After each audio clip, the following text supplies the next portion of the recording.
Okay guys, it's Sunday morning. I'm back out here and I forgot how crappy that light was in the tack. Look at that. From this angle you see the bulb. So, what color are the lights supposed to be? Clear, but they're not going to be clear. Man, you can see those two up ones still have to be adjusted. But yeah, I'll just pick a color. I don't know. I think that the dash lights on this car are like green. Yeah, they're bluish green. So I'll just go with the bluish green. I think it's easier on the eyes anyway. So yeah, that sucks. So I ain't taking that tack apart. And I don't even have a thing to cover the bulb. And I don't think you can put one on there. That's, like I said, that's one of the early tacks. So it's a little primitive. Okay, guys. Let's move on. Okay, guys, you can see how short I cut them. And I put some shrink tube on. And then this is all just wire. Okay, we're running these down the steering column. That's more than enough. One I went further than the other. This is oil pressure. I went with green, which matches the dashboard. The only red I want him to see are brake lights in front of him. I thought long and hard about that. If I make the gauges red, his eyes will be accustomed to red and he won't see the guy in front of him slam on the brakes. Okay, we trunked it. Kinda.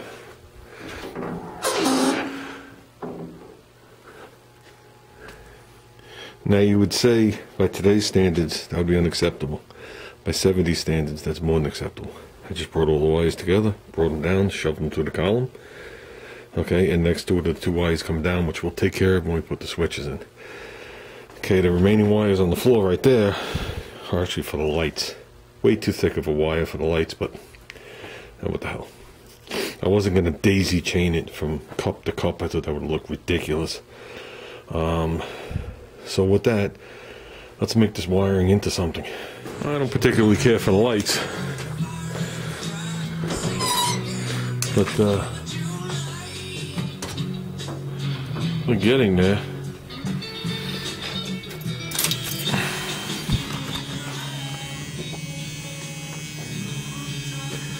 It'd be nice if this one was green. Okay guys, we've gone from red to blue. Whew. I didn't even realize I never finished taking the paper off this side. I guess it's been a long time. I didn't realize it's been a month since I started this wiring too.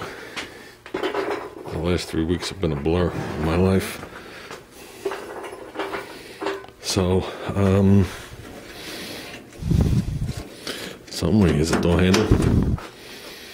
Yeah, this side we are not going to make it without me bumping it. So we got to put something there. I can't risk that destroying the door. I think we're good. We got it doubled up here on the wall. And I think it's 4 or 6 deep here. And then a bunch of strips. It wraps around the door, but a couple extra strips there. I think we're going to be okay. I'm not going to be wailing on it, you know, it's just as a safety. I'm actually going to try and not put any resistance at all. I think before I start I got to at least cut the tape out, the paper. I know I got to mask it slow because it's hooked to some of the moldings. So I think we're just going to come in with a razor, do that, just move that little pile a little bit and go on. The cleaning is after.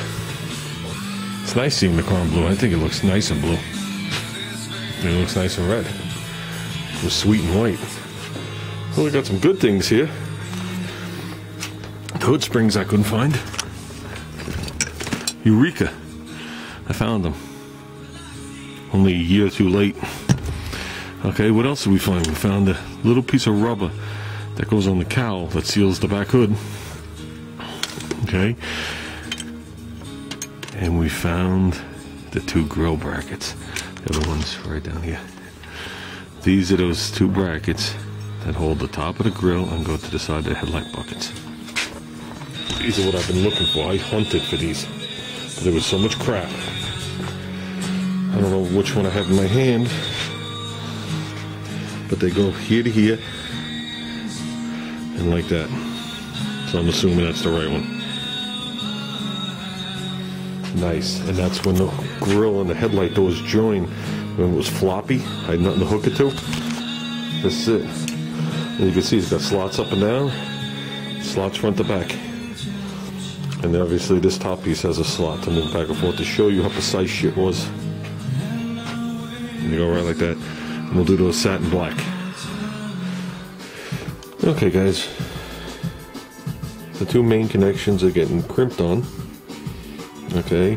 The coil wires are getting soldered on. So is the exciter wire. And then here's the trigger, which just get plugged in. Then we just got to plug right into here, and that operates the tack and the shift light. So we could do that after. I don't have screws to mount this. The screws I thought I had are way too big. Okay, originally this thing had rubber pads, which I have, but we ain't doing that. It's already going to be mounted on rubber. So we could put it roughly where it goes, because the wires are going to either go up under the dash. Well, they are. They're going to go up under the dash, and they can be taken care of after that. There's a good time to thank all the people that have contributed to this car. From MSD boxes to distributors to headlights to paint. And I'm not sure what else. There might be more. I just can't think of it at this time. So, like I said, we talked about the paint the other day. This distributor, this MSD box, and that MSD distributor came from Cutworm. Okay, he sent those to us first, years ago, for this project. Then he sent us the 401. So, 401 eventually see some kind of action. Like I said, the 401 is much nastier than this, so we could hold off on that. This will be fine. With that, I'm going to go in the car. I'm going to put this in, but I'm not going to mount it, which is fine. I'm going to get the wiring completed. It's not going to be fully tucked up, and it's not going to be fully hooked to each other coming across under the dash yet. That sounds like Tuesday. Tomorrow night I have an appointment, so tomorrow night's definitely out. By the time I get done with that, there's no way I'm doing this. But my goal was to get the car wired, and I'm going to turn the camera off, because if I don't have this car wired by tomorrow, I got 4 feet that are going to go up my ass. Okay guys, I think we hit our limit for today. I'll tell you why. The MSD box is wired up. Okay, you would actually be able to fire this car up as long as you took that last red wire that's laying on the floor and hooked it into the ignition lug. This car will fire up. What's remaining to wire? This one black wire here. This is going to give the tack signal to the pack and the shift light. So you got to pay attention. I was just grabbing wires and wiring them, and I grabbed the 2 wires for the line lock and hooked it to the MSD instead of the coil. Oops, that's a sign of getting tired. So the one wire that's going across straight is actually long on this side, but I kept them all the same length even though I shortened them, so I could run them as a trunk even if I gotta put a loop in them or tuck them up, you know what I mean? So I wouldn't have all different lengths, and it'll all be buried long before that black disappears on them. So some of them are soldered, some of them are crimped, but it's in. So Tuesday I'll get some screws, I'll mount it up there, I'll vacuum the carpet, I'll mount it up there nice, and we'll neaten up all the wiring, and I'll bring home a spade to hook that into the box, and I'll get rid of the red wire that's hanging over there, and then the last wire that's hanging that you see, it goes to the left side of the tunnel, that's for the line lock. Thinking we're gonna somehow, no matter how you do it, you're gonna see the wiring, because the wiring comes out of the switch, literally comes out of the side of the switch. Like I said, some of the stuff is for race car applications only, where that doesn't matter. So, and you have to leave it loose because you have to move the shifter. So we got to decide how we're going to run that one wire. I'm thinking where the shifter cable goes through the floor, just bring it right up the tunnel and make the connections up, you know, on the top of the carpet up top, and just call it good. Just leave enough wire for it to move. I'm thinking that'll be fine. We'll sneak that in. So, like I said, in theory, I should be able to crank this car and start it, but I have no fuel hooked up. So I'd like to crank it and have the tack and everything going all at the same time. So that's just gonna have to wait. So I wanted to do what I call midnight startup. Okay, I'm gonna turn this off and I'll explain. Okay, what's a midnight startup? This is actually a year and a half past the midnight startup, actually. Midnight startup is from when I was a wee little lad, and a race car motor would get swung into a car, and it would go into the wee hours of the morning. And of course, it was open headers, and it would get kicked off, usually 1, 2, 3 o'clock in the morning, and be able to run for about a minute before my father heard it, got up, got something on, and came out and went ballistic. But we were able to kick it off. So that's what I wanted to do with this that's what I wanted to do with this last night. And I would do it now with the wiring on the floor if we were last night. But I was unable to work on this car Friday night. So that's what put me back. Which is okay. Other things were happening here that had to be done, so it doesn't matter. But maybe, possibly Tuesday night. I'm not going to say it's going to be midnight, but I might just click on the computer, hit the live button. And I also know running this car on live, you lose the sound, and I skip around a lot because I can't keep up with it. But that doesn't matter. And I'm not going to be able to see any comments or anything like that. But we might just do that.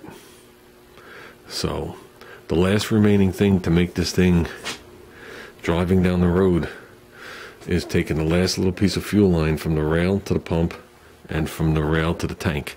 And what I'm going to do is I'm going to hook it to the tank. It's only a little piece. It's only like 4 inches. The metal line's in. I'm going to hook it to the tank, and I'm going to hook up a rubber hose, which I have already, and hook up my electric fuel pump and suck out whatever's in the tank and make sure everything's good. And I'll probably put, 5 gallons into the car, push it around a little bit, slosh it around, and suck that out too. Then we'll hook it up. Then we should be good to go. So, just some finishing up. Like I said, we'll scrub this package tray down. Scrub it. We got to get the body dust off and put that back. That'll neaten up underneath the dash a lot. That covers a lot. And like I said, we'll button up the line lock. So, and I'll bring home some ties. The car is registered, insured, and inspected. So, that doesn't mean it won't get impounded. But with that said, I'm tired. I'm shot, guys. Yeah, I need a break. So we're out of here.